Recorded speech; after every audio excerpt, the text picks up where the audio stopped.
இந்த நல்ல வேலைக்கே கர்த்தரை ஸ்தோத்திரிக்கிறேன். இப்பொழுதும் என்னுடைய சாட்சியை கூறுகிறேன்.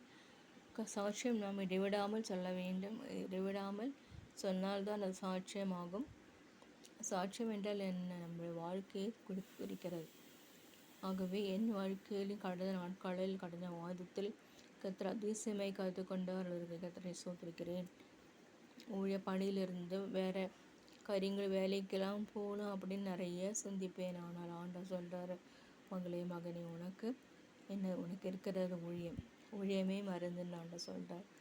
ஆகவே ஆண்டவருடைய வசனத்துக்கு நேராக திரும்புகிறேன். அவர் சொன்னால் அது ஆகும். அவர் சொல்ல ஆகு கட்டளடன்னு இருக்கும். நம் பாவ காரியங்களும் மற்ற உலகத்தில் உள்ள மனிதர்களோடு இருக்கிற எல்லா காரியம் கர்த்தராகிய ஆண்டவர் விடுவிக்கிறவர். கர்த்தர் என்ன சொல்கிறார்? சேனைகளின் தேவன் என்னோடு இருக்கிறார், யாக்கோபின் தேவன் எனக்கு உயர்ந்த அடைக்கலமானவர். சங்கீதம் 46:7. ஆகவே நான் அந்த வசனத்தை தான் உறுதியை பிடித்துள்ளேன். இது எனக்கு முன்னாடி ஊழியத்தில் இருக்கிற பிரதர் சாம் ஜபத்ரி அங்கிள் அவங்களுடைய புத்தகத்தை படிப்பேன். அன்றன்றுள்ள அப்பம் என்ற புத்தகத்தை படிப்பேன்.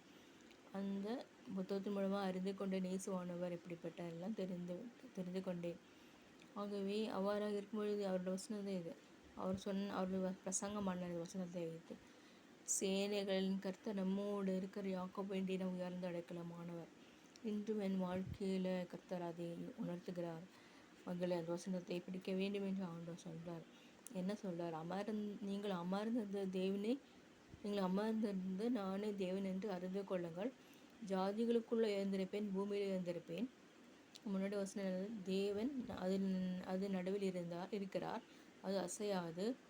அதிகாலையிலே தேவன் அதற்கு சகாயம் பண்ணுவார். ஆகவே இந்த வசனம் எல்லாம் 46ஆம் சங்கீதம் நீங்கள் வாசிப்பீர்களானால் உங்களுக்கு தெரிய வரும். என் வாழ்க்கையிலும் நிறைய பிரச்சனைகள் இருந்தது. கர்த்தர் அவற்றெல்லாம் விடுவித்தார். இந்த வசனத்தினால தான் விடுவிக்கப்பட்டது. சேனைகளின் கர்த்தர் ஜெகோவா சபையோத் என்று ஆண்டவர் சொல்லுவார். ஆண்டுடைய நாமம். பேய்கள் ஓடும், மாந்திரீக வல்லமைகள், மாந்திரீக பிசாசுகள் ஓடும். எப்பொழுது யெகோவா சபையோத் சொல்லும் பொழுது, சேனைகளின் கர்த்தர்னு சொல்லும் பொழுது பிசாசு ஓடும். சேனைகளின் கர்த்தர் நம்மோடு இருக்கிறார். ஆகவே என் வாழ்க்கையில் வந்த எல்லா துயரங்கள், சோதனைகள் எல்லாவற்றின் மத்தியிலும் இயேசுவானவர் இருந்தார். இன்று இங்கே இருக்கிற என்னுடைய குடும்பத்தில் உள்ள அனைவருக்கும் மத்தியிலேயும் கர்த்தர் என்னை சாட்சியமாக நிறுத்தி உள்ளார். அந்த கர்த்தர் கொடுத்த ஸ்லாகியத்திற்காக சோதரிக்கிறேன். குடும்பத்தின் முன்பாக நான் வசனத்தை கூறுவேன், ஜெபம் பண்ணுவேன். நைட்டில் ஜெபம் இருக்குது, அப்போ பண்ணும்பொழுது தேவன் ஆசீர்வதிக்கிறார். அவ்வாறாக நீங்களும் உங்கள் வேலையில் முடியும் போது ஜெபம் பண்ணிவிடுங்கள். வீட்டில் இருக்க எல்லாரையும் கூட்டி அப்படி பண்ணும்பொழுது தேவன் ஆசீர்வதிப்பார். அதே போல் என்னுடைய குடும்பத்தில் ஒவ்வொருத்தங்களும் ரட்சிக்கப்பட நான் ஜெபித்து கொண்டு இருக்கிறேன். கர்த்தர் தாமே அவர்களெல்லாம் ஆசீர்வதிக்கட்டும். என் வாழ்க்கையில் படைப்பில் கர்த்தர் நான் மார்க்கெல்லாம் கொடுத்தது அவர்கள்.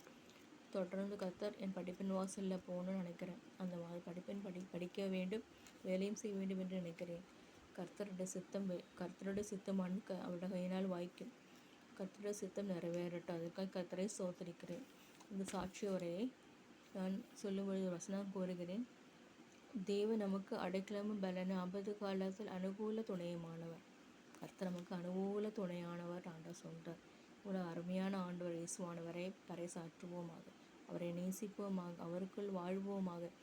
கர்த்தராகிய இயேசு இல்லை என்றால் நம்ம மடிந்து விடுவோமாக. அவரை பின்பற்றுவோமாக, அவரை பறைசாற்றுவோம். ஆமென்.